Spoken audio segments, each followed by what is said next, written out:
The biggest mistake people make when training back is utilizing too many isolation exercises and not targeting all of the back musculature, which includes both superficial and deep muscles. The four main muscles that make up the bulk of the back and the ones we want to focus on developing are the trapezius, which has an upper and lower portion, the rhomboids, which lay deep to the trapezius muscle, the latissimus dorsi or lats, and the erector spinae, which are the lower back muscles. There are also a few smaller muscles that serve an important role, such as the teres muscles and the infraspinatus. We want to focus on these muscles as well, as they will strengthen our shoulder through stabilization and also provide an aesthetic appeal. And when it comes to building a powerful and attractive looking back, I think that most of us want the following: large but not overdeveloped upper traps for thickness, wide strong lats that extend down low to create that elusive V-taper, strong lower traps and rhomboids for mid-back thickness, clear development and separation in the teres major and infraspinatus muscles, and a well-defined Christmas tree structure in the lower back created by the erector spinae. We can achieve these features and train all these muscles by choosing the right exercises to include in our back workouts. In this video, I'm going to go through a back workout consisting of 5 of the best back building exercises based on current scientific literature and our anatomical understanding of the back muscles. Now, before we get started on the exercises, I want to briefly talk about muscle activation. It's important that you have a solid mind-to-muscle connection with your back muscles during each of the back exercises you perform, or else you'll be training the wrong muscles. In fact, one study by Snyder et al. Examined the effect that cueing had on untrained athletes who were performing lat pull-downs. The study found that activation of the lats were significantly higher after coaching than before. Some helpful cues I personally use are to think about pulling with your elbows as opposed to thinking about pulling with your hands, and bring your shoulders down and away from your ears to depress your traps before starting each movement. Another thing I also do for most back exercises aside from the deadlift is I'll remove my thumb from underneath and put it over the grip with my fingers, also known as a thumbless grip, as I find this makes it harder to engage the bicep and makes it easier to feel your back working. Using these cues will help you maximally activate the muscles that should be working in the following exercises. If deadlifts currently aren't somewhere in your lifting routine, then I highly suggest you start doing them.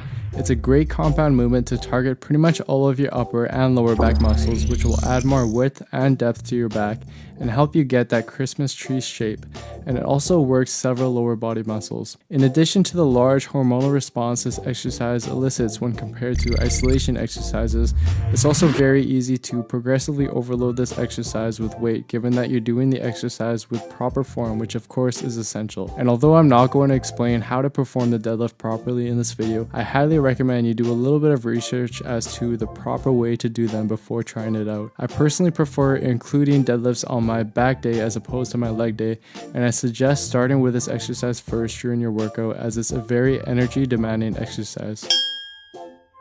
This is probably my favorite back exercise for several reasons. First of all, not only does it work pretty much all of your back musculature like your lats, lower traps, and rhomboids, they also greatly increase the role of your shoulder and scapular stabilizers like the teres muscles and the infraspinatus. And the fact that it's a closed chain exercise, meaning that the hands are held at a fixed anchor point, means that it may result in greater motor unit recruitment, as demonstrated in several studies that compared open chain exercises like lat pull downs with closed chain exercises like the pull-up. Now, as for whether you should do pull-ups or chin-ups, research such as this study by Udis et al. Tends to show that both pull-ups and chin-ups provided equal lat activation. However, this same study showed that the lower traps and infraspinatus had greater activation in the pull-up when compared to the chin-up, whereas the chin-up had greater pectoralis major and biceps brachii activation. Given that we are focusing on maximizing back growth, pull-ups seem like the better option for this reason. However, I urge you not to immediately draw conclusions directly from literature, especially solely from EMG studies, as all studies have flaws and we all have individual differences in our anatomy and body structure. So try them both out and see which feels better for you, and you can always include both in your workout. I find that a fairly wide overhand thumbless grip pull-up best activates my back. And as for progressive overload, once you can comfortably perform 10 to 12 clean reps of a bodyweight pull-up, I suggest starting to gradually add weight by using a weight belt or holding a dumbbell between your feet in order to continuously get stronger in this exercise. And if you're currently unable to do a pull-up, I suggest using an assisted pull-up machine and focusing on negatives until you build the strength to do bodyweight pull-ups. Next, you want to move on to a horizontal rowing movement. One study by Lehman et al. Actually found that the seated row provided similar levels of lat activation as lat pull downs, but more activation in other areas of the back like the traps and rhomboids. So I definitely suggest you include a rowing type movement into your back routine to hit these other muscles, whether it be T-bar rows, bent over barbell rows, and so on. I prefer this variation of the chest supported row where you put a bench at an incline and pull a weighted bar towards your chest, which works the majority of your back muscles with more emphasis on your mid-back musculature.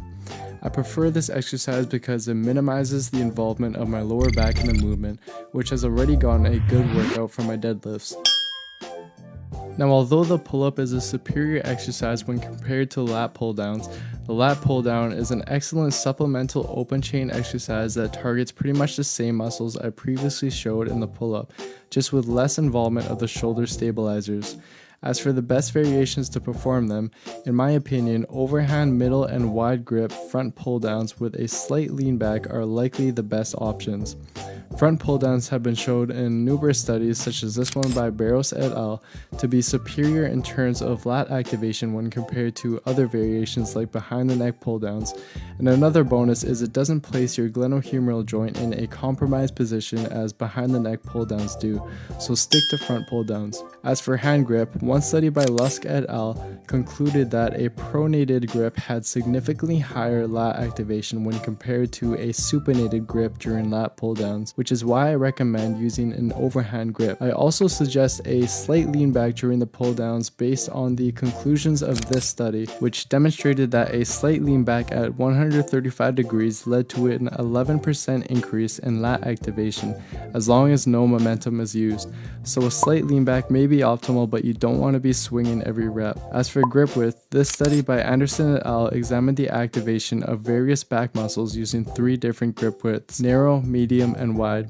The researchers concluded that the 3 different widths exhibited very similar lat activation, but the biceps were most activated with the middle grip, and in addition, subjects were able to lift the most weight with the middle grip. However, the same study also showed that during the eccentric portion of the movement, the infraspinatus, one of our rotator cuffs, was better activated during the wide grip. And given that a wider grip will also involve more of your teres major muscle due to its anatomical position and function, I think we can conclude that using a combination of both the middle and wide grip is best in terms of back training, as opposed to just sticking to one grip width.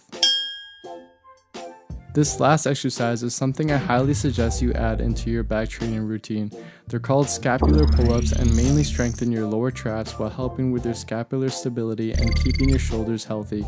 You simply want to hang from a bar, depress your shoulders down and away from your ears, and pull your body up without allowing your elbows to bend. As you get stronger with this exercise, you can always progress it by using a weight belt, or alternatively, perform the exercise on your knees and use the handles on a cable machine. So to wrap this all up, here's a sample workout you can do using the 5 exercises I discussed. You want to stick with this routine for a couple months and focus on progressively overloading these exercises, but I guarantee that if you get strong as hell with these exercises, you will develop a well-rounded and powerful looking back. Thank you guys for watching. I hope you found the video useful.